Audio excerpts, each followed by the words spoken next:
Assalamualaikum warahmatullahi wabarakatuh. Waalaikumsalam. Innal hamdalillah nahmaduhu wa nasta'inuhu wa nastaghfiruhu wa nastahdihi wa natubu ilaih.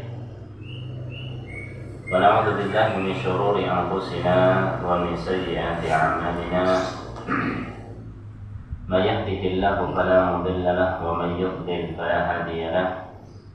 Asyhadu an la ilaha illallah wahdahu la syarika lah wa asyhadu anna Muhammadan 'abduhu wa rasuluh la nabiyya wa la rasula ba'dah.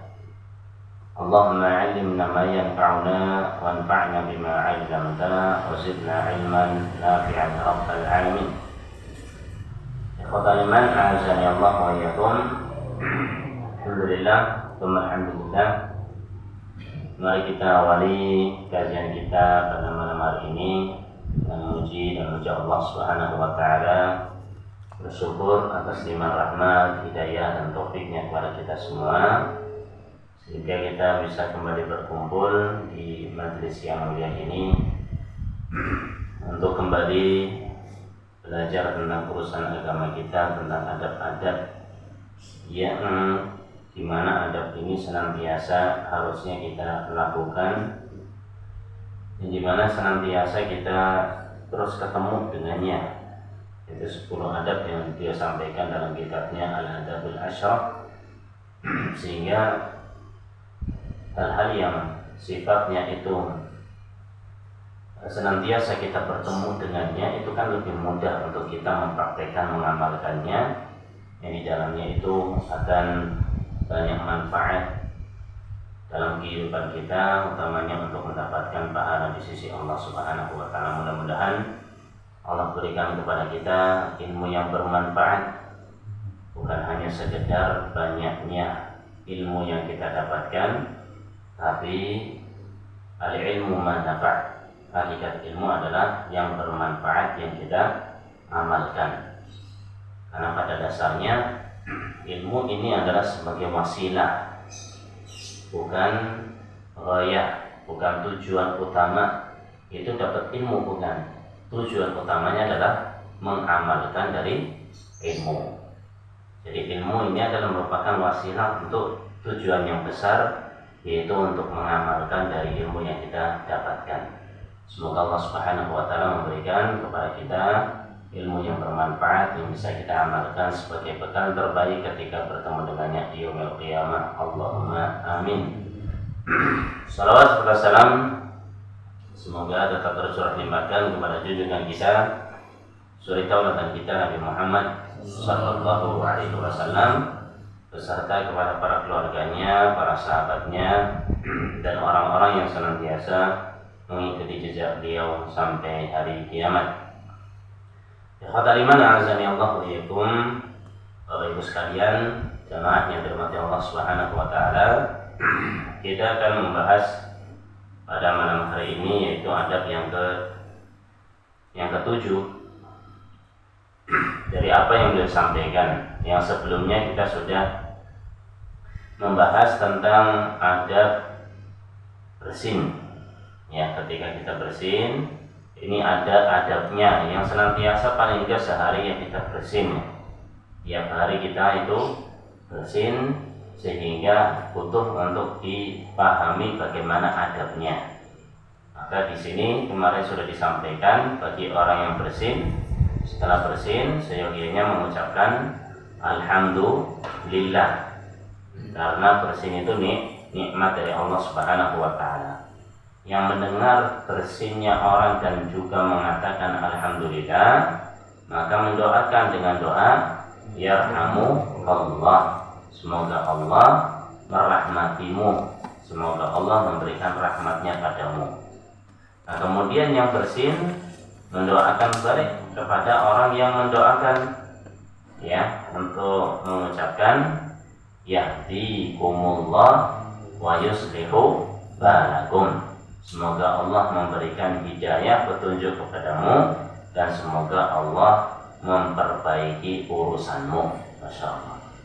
Jadi masalah bersin saja itu berentet, beruntut ya, ke belakangnya itu berkaitan dengan doa-doa yang sangat mulia. yang diajarkan oleh baginda Nabi Shallallahu Alaihi Wasallam. Ada sebuah kisah ya, Allah alam ini tentang kebenarannya, tapi dikisahkan ada seorang yang dia itu waktu itu naik perahu ya, kemudian di tengah perjalanan itu di tepi pantai, ketika lagi naik di tepi pantai kok dengar ada orang yang bersin, wajib ditutup ya, ditahan. Kemudian mengucap alhamdulillah, dia dengar bersinnya, dengar ucapan alhamdulillahnya. Akhirnya dia itu menyewa, ini kan perahunya besar Pak, menyewa perahu yang kecil, namanya skoci apa ya namanya, yang buat sendirian itu loh. Iya, skoci benar ya. Ya, kemudian nyewa dengan seharga 1 dirham, hanya tujuannya untuk menuju ke sana mendoakan. Ya, dia mendayung ke sana, kemudian datang mendoakan yarhamukallah. Dia mendoakan seperti itu. Kemudian yang itu menjawab yahdikumullah wa yuslihu balakum. Kemudian balik lagi menuju perahunya yang besar ya untuk melanjutkan perjalanan. Ya, ternyata di tengah perjalanan dia ditanya tentunya, ngapain itu kamu itu? Ya, bela-belain nyewa skoci seharga 1 dirham hanya sekedar untuk mengucapkan yarhamukallah kepada orang tadi yang bersin tadi itu. Jawabannya dia mudah-mudahan barangkali ya, dia itu termasuk orang yang doanya mustajab, doanya diijabah oleh Allah Subhanahu wa taala, doanya langsung tembus ke langit. Ya, doanya terkabulkan.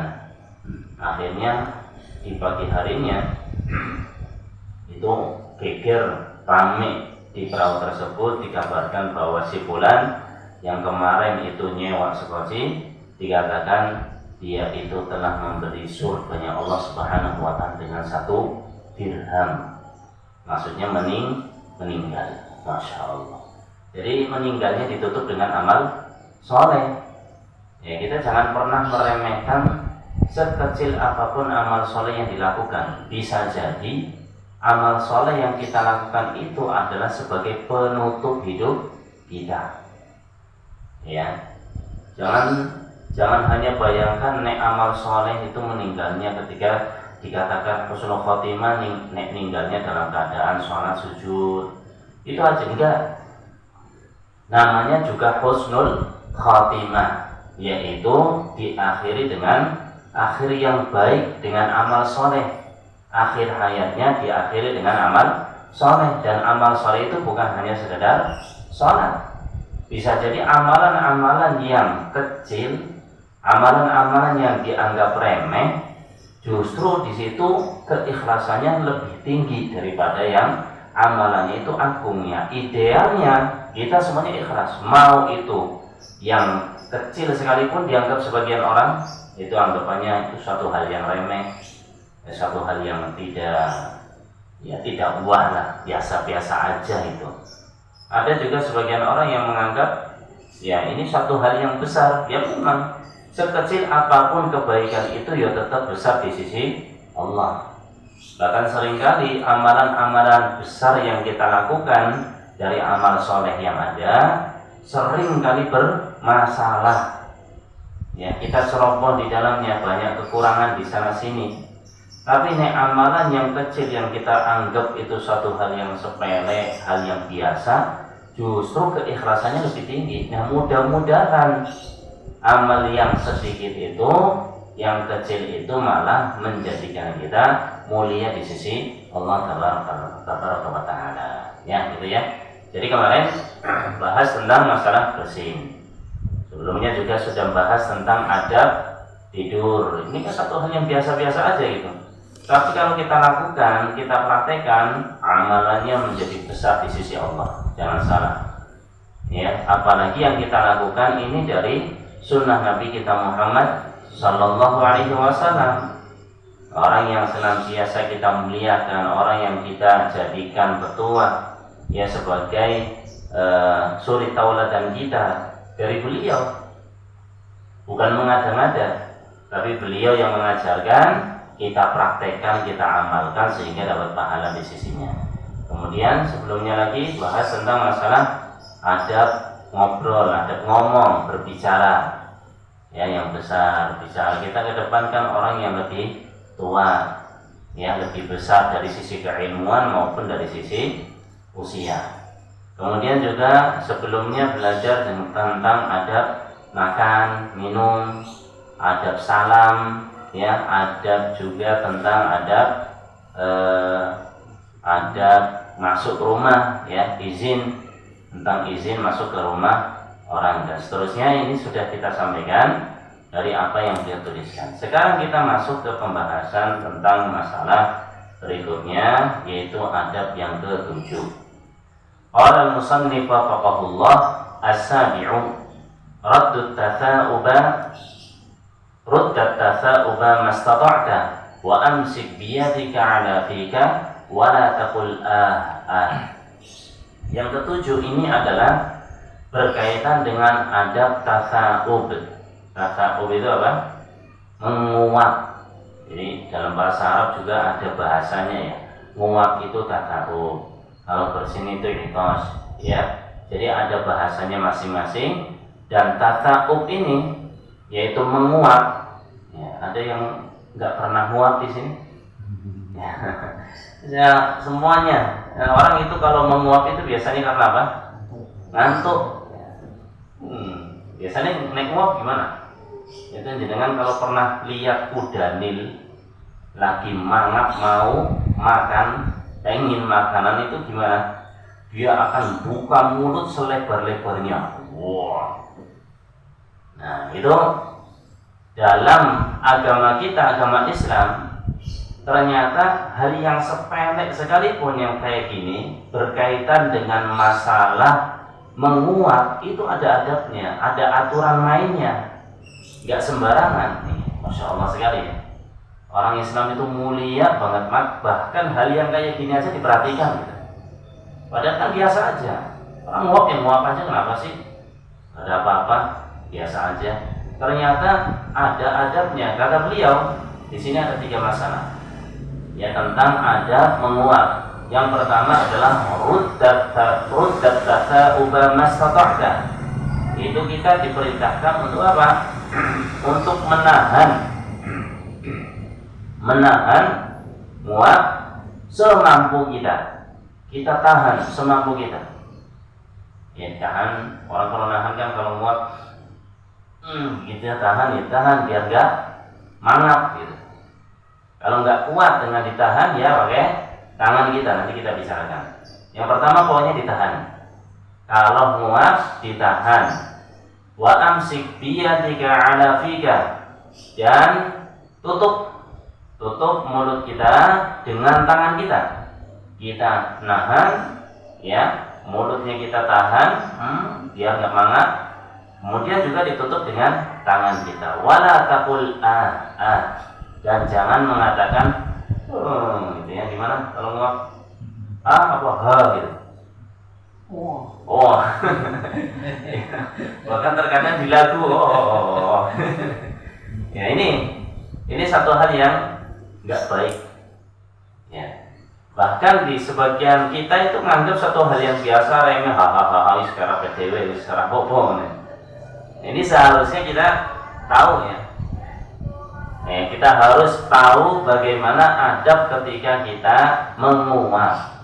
Nah, ternyata menguap itu ada adab-adabnya, ada hal-hal yang harus kita lakukan biar kita juga mendapatkan kemuliaan di sisi Allah Subhanahu wa taala dengan melakukan apa yang diperintahkan oleh baginda kita Nabi sallallahu alaihi wasallam. Dalam pembahasan ini beliau, jemaah sekalian dirahmati Allah Subhanahu wa taala, itu ada 3 poin pembahasan. Yang pertama adalah ruddat tatha'uba mastata'ta. Itu kamu menahan menguap, ya, menahan menguap sesuai dengan kemampuan yang kamu miliki. Nah, tatha'ub itu apa? Menguap. Itu khuruju hawa'in minal fam duna nafkhin. Itu keluarnya hawa dari mulut kita. Keluarnya hawa dari mulut kita. Nah, kalau seorang hamba, kalau kita itu mengeluarkan hawa itu, kalau hawanya mau keluar, justru diempet, harus ditahan. Ya, kita tahan, kita empet sesuai dengan kemampuan yang kita miliki. Tahan, gitu ya. Jangan sampai malah terbuka semampu kita, sehingga kita bisa menahan nguapnya tadi, sehingga tidak menjadikan sesuatu hal yang tidak kita inginkan. Orang kalau buka sampai kebuka mulutnya, apalagi nggak ditahan dengan tangan, ya bisa jadi kemasukan apa? Lalat, kemasukan nyamuk, hewan-hewan yang kecil itu masuk, akhirnya membahayakan diri. Ya, membahayakan diri, jangan disepelekan. Ya, pasti di situ ada manfaatnya. Jadi yang pertama, kalau kita nguap, suruh ditahan semampu kita. Kemudian masalah yang kedua, poin berikutnya adalah wa amsik biyadika ala fika. Itu kita tahan dengan tangan kita. Kita tahan biar mulutnya enggak terbuka, ya. Kemudian tangannya juga main. Tangannya kita menahannya juga, ya, dengan nutup. Nah, nutupnya ini gimana? Pakai tangan kanan apa tangan kiri? Pakai batinul kaf apa zahirul kaf? Dalamnya apa? Luarnya. Ini ternyata, masya Allah, beliau merinci di sini. Ya, jadi kalau kita lihat menguap, ketika orang nguap, nggak tahan terus terbuka mulutnya. Nguap ini satu hal yang dianggap oleh orang itu satu hal yang baik atau enggak itu? Maksudnya udara yang keluar itu menjijikan atau enggak menjijikan? Ya, yang keluar itu suatu hal yang buruk apa baik gitu. Kalau bersin kan itu kan muncrat, itu kan jelek ya, Pak. Orang itu jijik itu. Tapi karena menguap, itu hawa yang keluar itu suatu yang menjijikan, dalam artian orang itu ngindar, orang itu nggak senang, atau satu hal yang biasa aja. Nah, ini tergantung keadaan mulut masing-masing, gitu lah. Iya, tergantung keadaan mulut masing-masing. Anak mulutnya itu lagi bersih, ya mungkin keluarnya itu apa? Seger gitu tuh, Pak. Habis sikatan kok nguap, yang keluar mungkin seger, tapi nek belum mandi, belum apa, terus nguap, itu hawa yang keluar kira-kira gimana? Bau busuk. Nah, ini beliau membedakan antara keadaan yang satu dengan keadaan yang kedua. Jadi yang paling sempurna untuk menahan dengan tangan kita, pertama kita tahan biar mulutnya itu tidak terbuka, kemudian tangannya juga kita gerakan untuk menutup mulut kita. Dan ini tergantung keadaan si mulutnya. Ya, kalau mulutnya itu dalam keadaan yang nggak bau busuk, ya maksudnya mulutnya itu nggak bau gitu, ya mulutnya itu mungkin habis sikatan habis ini, maka dia itu menggunakan tangan kanannya. Nek bersin kemarin masih ingat kan? Pakai tangan kiri, karena itu sepakat kita itu. Ya, yang keluar itu bersinnya itu, yang keluar yang muncrat itu kan orang jijik, sehingga nutupnya pakai tangan kiri. Tapi kalau muat tergantung keadaan, kata beliau. Ya, kalau keadaan mulut kita itu kok bersih, seger, ya, itu tetap kita tahan. Kemudian tangan kita juga nutup, boleh pakai tangan kanan karena bersih, gitu ya. Nah, kalau selain itu, kalau mungkin ini udara yang keluar itu kok nggak enak, kita merasakan sendirilah, ya, di mulutnya itu terasa antara ketika dalam keadaan segar ataupun enggak, dalam keadaan kita itu mulutnya kotor belum sikatan, itu kan beda pasti. Ya, kita juga merasakan demikian.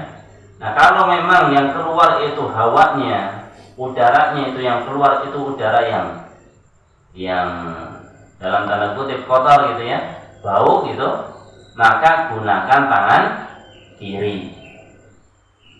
Ya, gunakan tangan kiri. Dan yang sempurna, kata beliau, antara tangan kanan ketika dalam keadaan bersih dengan tangan kiri ketika dalam keadaan mulut itu tidak enak baunya, yang paling sempurna adalah dengan menggunakan dalam atau luar tangan kita. Nah, ini beliau bahas. Yang paling sempurna kata beliau, isti'malu dhahiril yad duna batinil kaf. Yang digunakan adalah zahirnya, luar, bagian luar, bukan ditutup gini, enggak, atau kanan seperti gini. Yang nutup itu bagian zahirnya, berarti bagian luarnya gini, gitu ya, gitu. Karena ini tangan mungkin nanti buat makan, buat apa, gitu kan? Atau ini tangannya ini bermasalah, nanti tambah bau.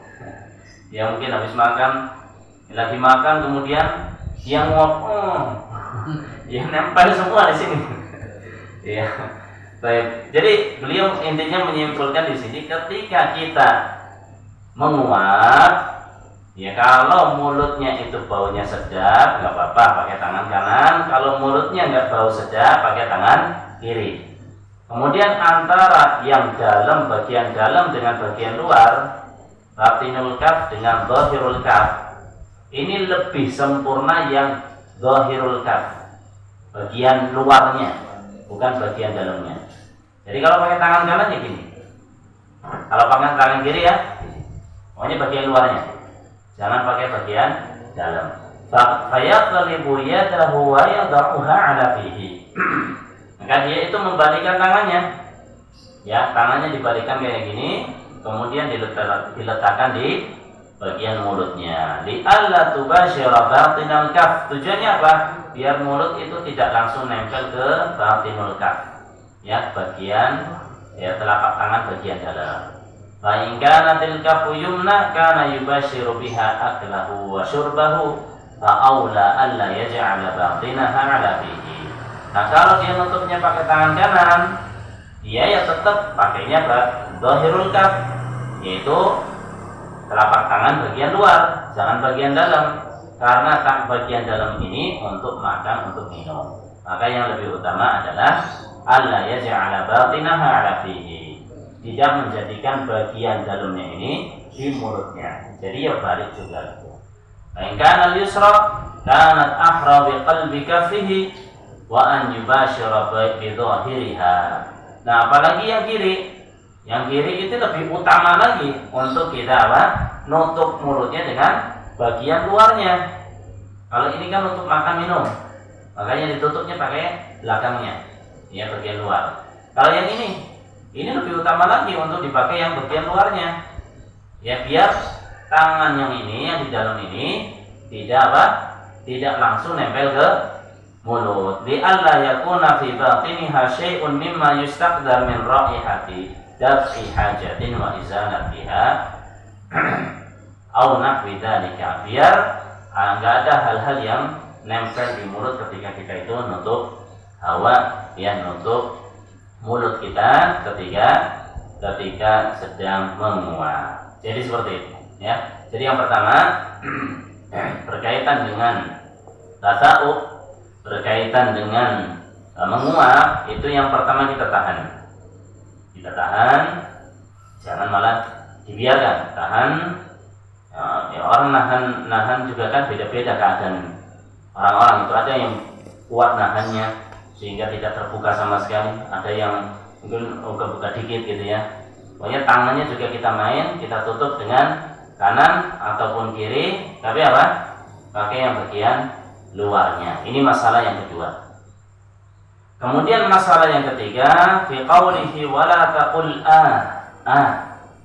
jangan mengatakan gitu. Maksudnya apa? Nek nguap itu jangan sampai ada suara. Ya, jangan sampai ada suara. Dalam riwayat Bukhari itu ha. Ini nek nguap gimana? Ha fa gitu ya. Iya, ada praktek pinter gitu. Ya, jadi kalau nguap itu jangan malah ada suara. Ya, biasanya kenceng gitu ya. Nah, bahkan kadang bilagu. Ya, jadi maksudnya jangan ada suara yang keluar ketika kita apa? ketika kita menguap. Fa innaka tasma'u man kabasa 'alaihi tafa'ub, sehingga kita itu dengar itu ketika ada orang yang menguap itu dengar suaranya. Fastajaba lida'ihi yatamatta bihi tafa'ub muntaddan hatta yakhruja minhu at-tasawwut aw nahwihi. Ya sehingga keluar tuh. Karena dia itu nggak nahan, diteruskan, dibiarin, akhirnya keluar itu suaranya. Keluar itu suaranya dengan suara apa dan sebagainya. Nah, ini ada dua riwayat ya. Riwayat Abu Daud riwayat Bukhari itu ya intinya keluar suara itu. Terusnya lah gitu lah, jangan paham lah. Nanti kalau ada yang menguap kita lihat gimana suaranya. Iya, biar kita tahu ada gambaran gimana sih suara orang menguap dengan suaranya kayak gitu gitu ya. Nah, dan yang semacam ini sebenarnya kalau kita mau jujur itu satu hal yang biasa-biasa saja atau suatu hal yang nggak pantas gitu. Kalau kita mau jujur, orang kalau menguap apalagi dibuka mulutnya selebar-lebarnya sampai ngeluarin suara, itu kira-kira satu hal yang pantas apa nggak pantas ya? Jujur aja, pantas nggak ya? Baik apa nggak baik gitu? Ya secara kesehatan aja itu nggak baik kok ya. Ya tadi itu kalau ada hewan-hewan yang kecil pas kita mangap gitu ya, itu gimana ya? Suaranya juga nggak pas, suaranya juga nggak pantas lah untuk kita mengeluarkan suara ketika kita menguap. Nah, sehingga dalam hal ini ya, kalau kita lihat dalam dua riwayat tadi, antara H dengan A ini lebih besar mana? H apa A? H itu kayaknya lebih suaranya itu lebih daripada sekedar O gitu. A dengan H. Nah ini sebenarnya dua riwayat ini itu saling menjelaskan aja. Kalau H itu dengan suara yang lebih tinggi, A berarti suaranya lebih rendah. Ya, untuk menunjukkan itu aja. Walladzi la yafham yumkinu an yanzura fin nas idza tata'abu fi fayafhamu. Nah, kalau nggak paham itu maksudnya ini maksudnya apa? Ya lihat aja orang-orang yang menguap itu suaranya kayak gimana ya, kayak gitu maksudnya. Lakin lain bagi an yuzad fil bayani bi an yaqula mubayyinan hakada. Cuman ya, dia mentanbih nih, ya nggak pantas ya untuk ditambahin dengan menjelaskan kayak gini loh gitu. Ya tadi penjelasan saya malah nggak boleh gitu, kata beliau. Oh kayak gini suaranya. Tumayab tahu fama huwa yursil hadha saut. Kemudian dia mangap untuk mempraktekkan ini gitu. Nggak pantas kata dia. Praktekkan ini dengan membuka mulutnya kemudian mengeluarkan suara ini. Ini nggak pantas. Ya. Fa inna hadza mimma yustaqbah. Karena hal yang seperti ini satu hal yang tidak pantas, satu hal yang harusnya dihindari. Wa bayanu syari'ati yanbaghi an yakuna 'ala akmali wajhin fil qali wal hali. Nah, ketika menjelaskan syariat, maka harus menjelaskan dengan sesempurna mungkin, baik dari sisi perkataan maupun sisi keadaan. Fal mubayyinu ahkam syari'ah yanbaghi an yata'annaqa fil bayanil mu'ribi anha. Sehingga yang menjelaskan hukum-hukum syar'i, maka dia harus paham tentang hal ini. Li'anna syari'ah ja'at bi abyanil kalami. Karena syariat ini itu sebenarnya ketika sudah ada datang dalilnya itu sudah jelas itu. Maksudnya kemana itu sangat jelas sekali. Ketika dijelaskan itu maksudnya suaranya orang yang menguap tadi, sehingga gak usah ditambahin dengan penjelasan-penjelasan yang lainnya. Wa kadza idza bayyana bihalin. Ya, begitu juga ketika menjelaskan dengan keadaan, bayyana bihalin kumla, dengan menjelaskan keadaan yang sempurna, dunal wuqu'i fi halin naqsil lati yazdari fiha an-nas bil mubayyin 'ala tilka surati allati yastaqbihuna. Karena ini suatu hal yang tidak pantas ya dalam ketika menjelaskan yang menjelaskan sekedarnya, jangan malah dipraktekkan, karena itu suatu hal yang nggak pantas kok malah dipraktekkan. Itu loh maksudnya dia. Ya. Jadi ini untuk mentanding. Intinya, jamaah sekalian rahmati Allah Subhanahu wa taala, dalam masalah tasawuf adab ketika kita menguap, yang pertama apa tadi? Ditahan. Ditahan semampu kita. Menguap tahan. Jimpet gitu loh, Pak. Apa jimpet, tahu nggak jimpet? Ya ditahan. Ya. Tahan, ditahan. Kemudian tangannya kita juga main, kita tutup, ya, ya untuk meminimalisir.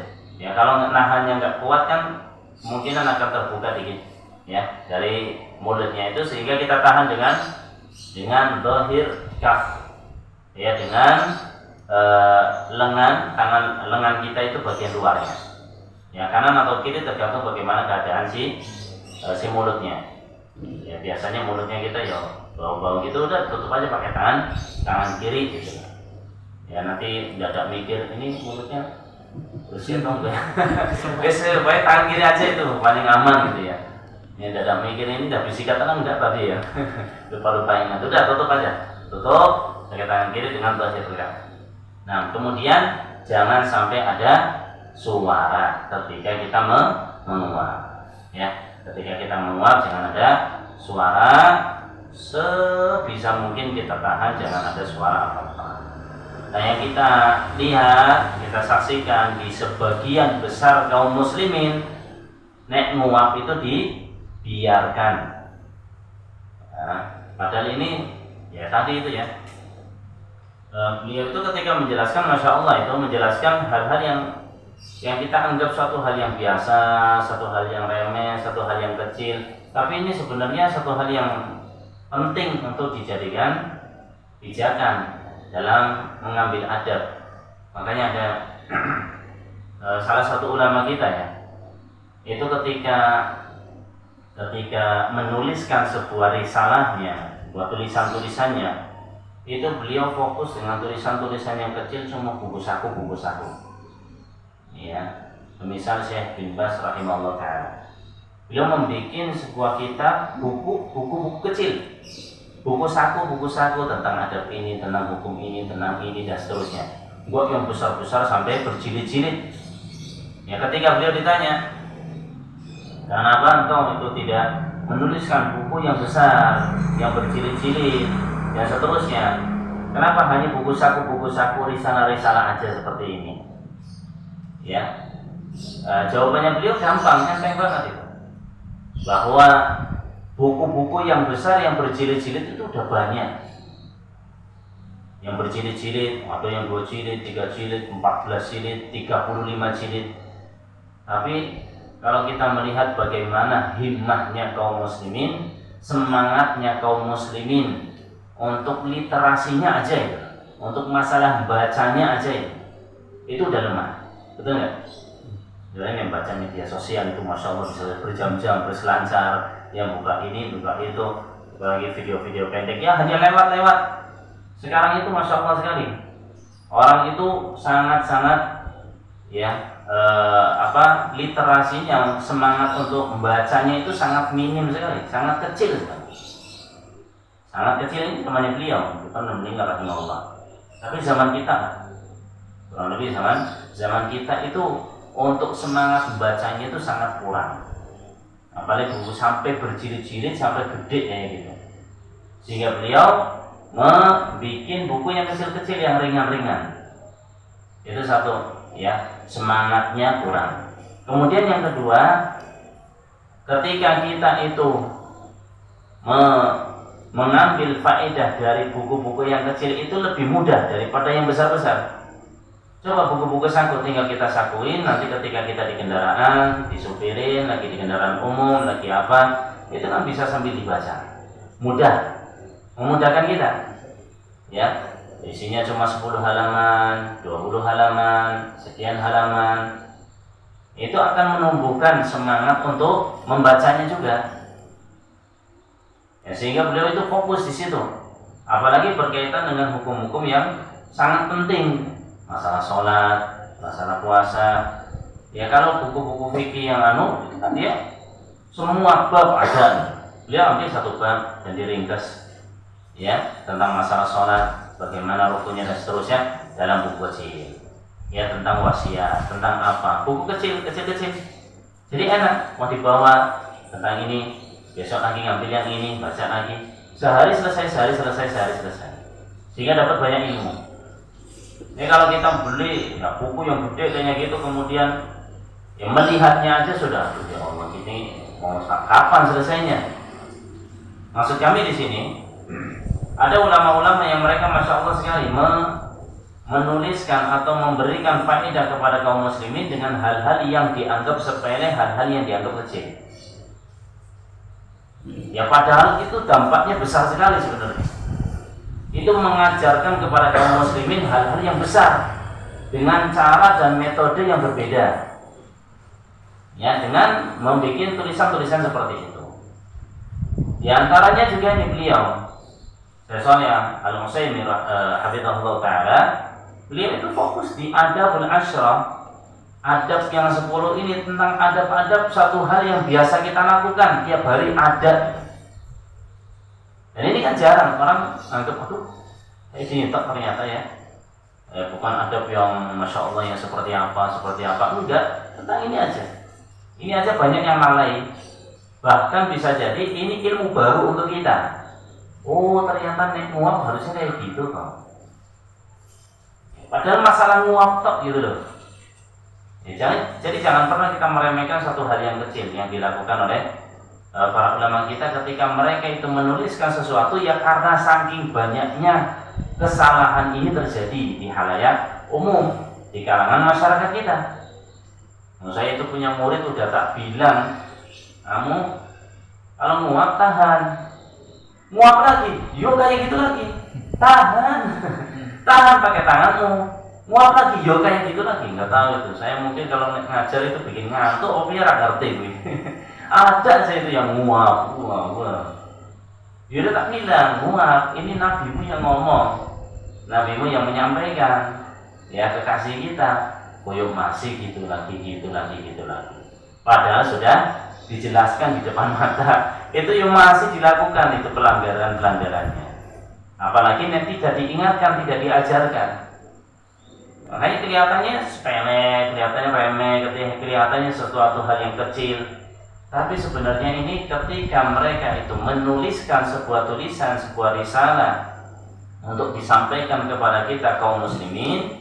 Ini biasanya ya karena banyak terjadi kesalahan di sini. Banyak terjadi kesalahan-kesalahan yang merebak di kalangan kaum muslimin yang mereka belum memahami adab-adabnya. Bahkan yang sudah paham pun kadang apa? Ya tidak melakukan.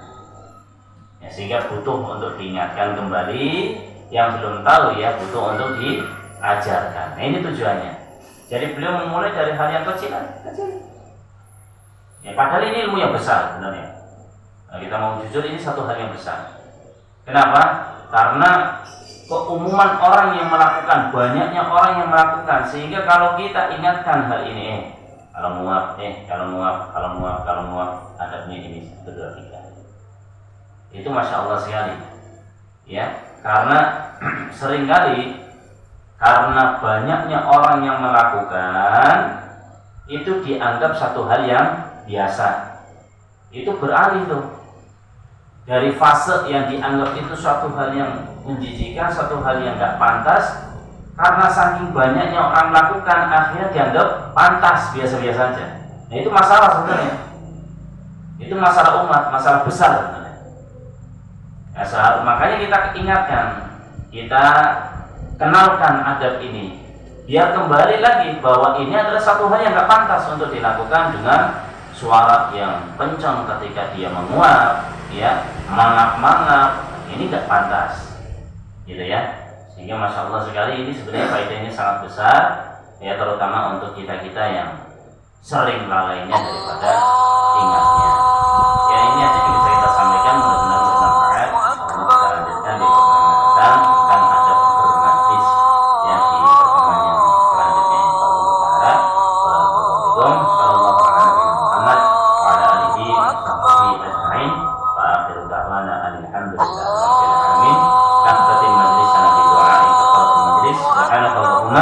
Wa bihamdika